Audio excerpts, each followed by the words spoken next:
As most of you guys know, Angel was admitted into the hospital a little over a month ago, and it's been weird.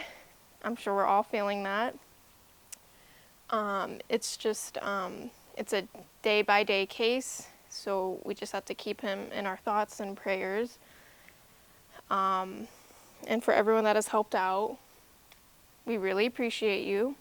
One of the things that Angel told me that night was that he was going to finish editing his latest podcast episode, but he never did. So I figured it would be best if I took it into my own hands and edited it myself. So luckily he still had the footage on his camera and everything, or else I don't know how I would have been able to do that. But yeah, so I decided to finish it and release it on his behalf. Thank you everyone for the support that we have received recently. We really feel all the love. And if you'd like to support Angel's GoFundMe, I'll leave it down in the comments or description. Thank you for everyone that has reached out, and enjoy Angel's latest podcast episode. I actually trying to choose between New York and LA. But then since I've been to California for so many times, I want to try something new. So I just throw myself to New York City. Wow. Yeah, it's a one-way ticket. I didn't have anyone there, so I take a leap of faith.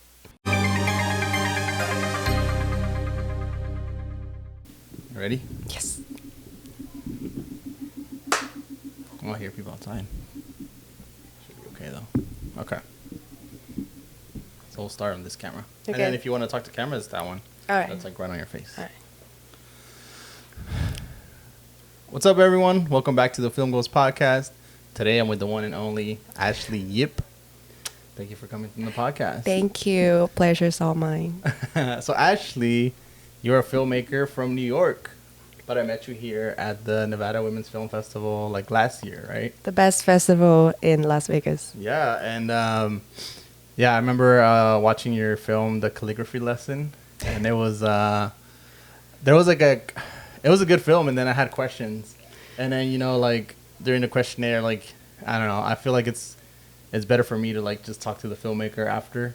You're like, oh, I had a question about this, and I came up to you and asked you like, I forgot what my question was at the time, but I asked you about like the ending for it, and just tell me a little bit about like, I guess let's start with like your background.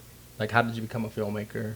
So I grew up in Hong Kong, and around 14, 15, I wanted to have a world that it's faithful to me, that is loyal to me. So I wanted to make something that impact people. And why did you choose film? Because in film, you can control everything that in your world.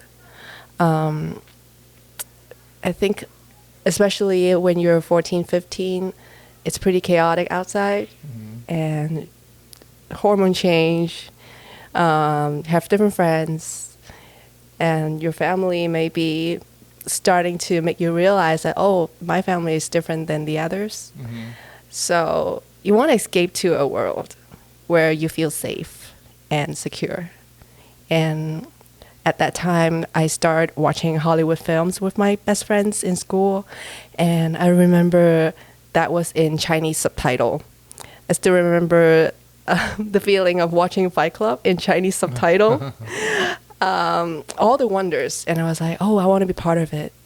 Okay, and what is like you do? You do directing, writing, and producing? Or? Yeah, I do everything as long as anyone give me any chance, or I encounter to anyone that I want to collaborate with.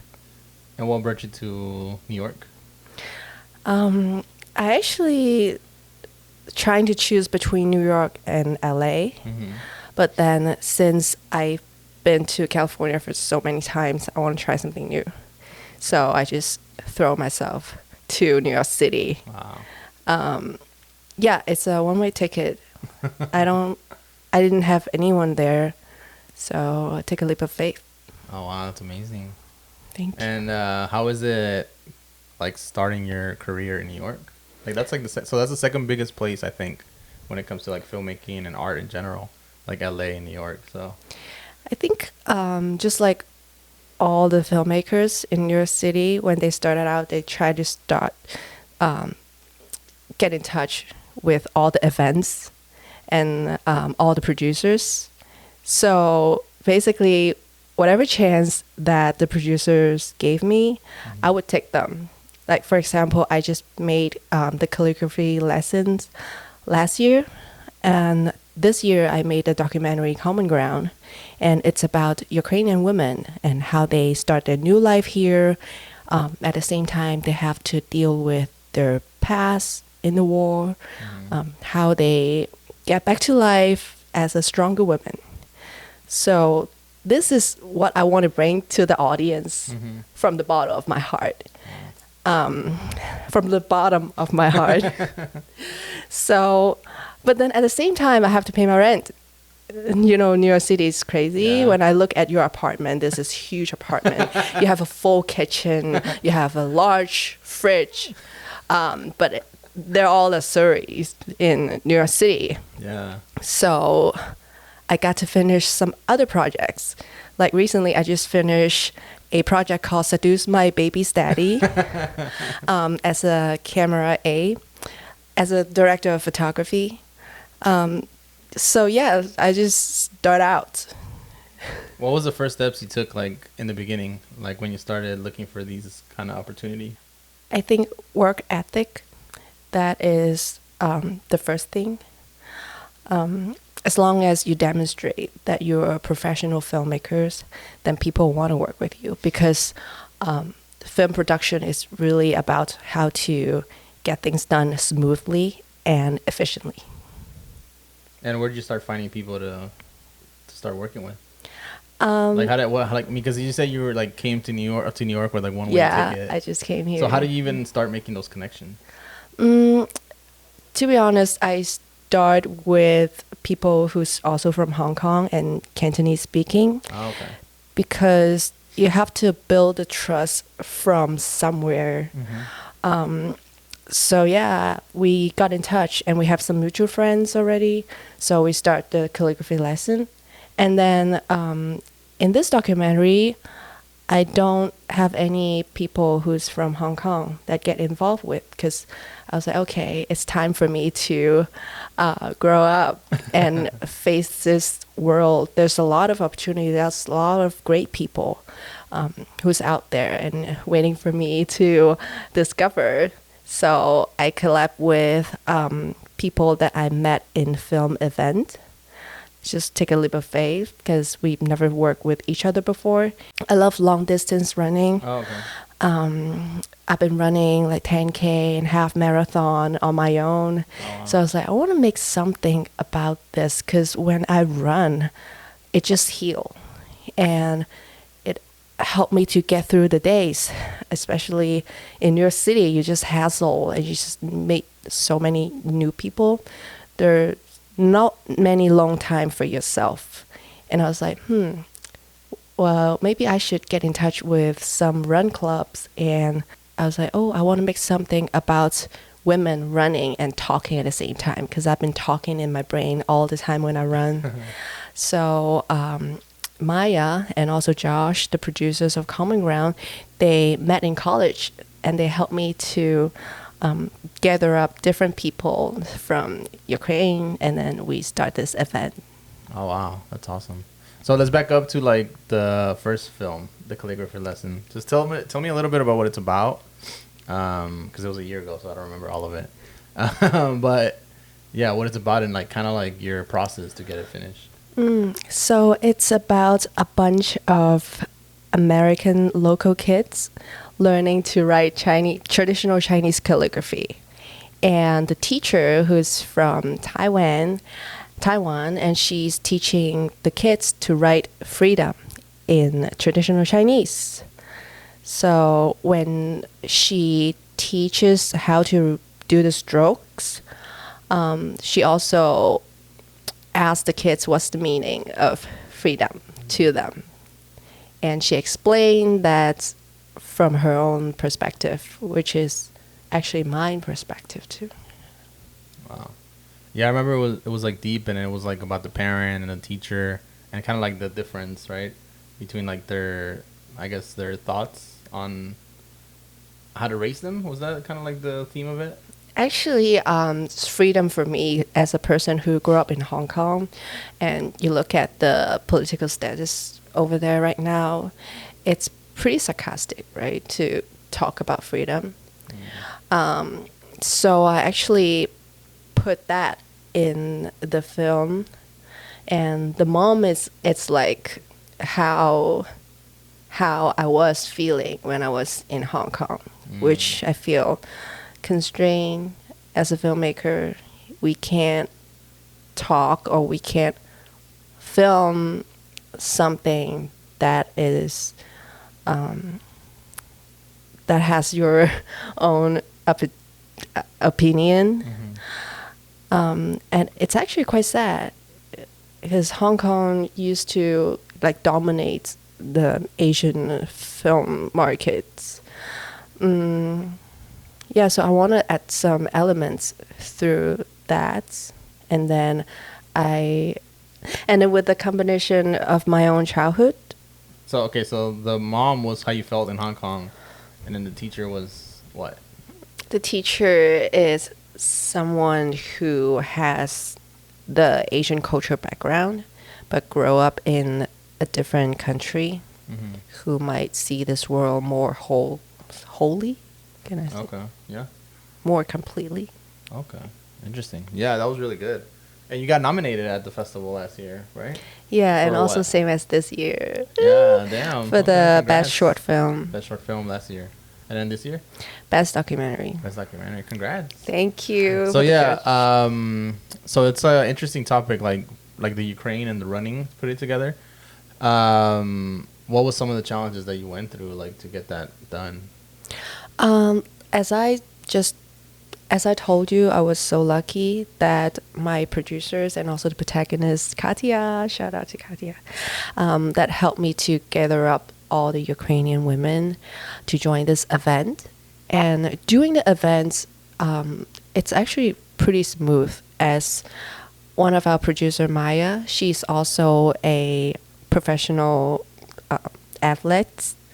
So we just run the whole 10K leading the Ukrainian women, and I'm holding the camera, running with them. Wow. So it's fun. Did you put it on a gimbal? Nothing to Or just challenges. hand- I was holding the gimbal Okay, I was going to say, dang. and the mic. Okay, wow. Yeah. For 10K. Yeah, for 10K. Okay. And what do they talk about? Just like surviving the war or their backgrounds? Or? So it's a no script documentary, and I really don't know what to expect to hear from them.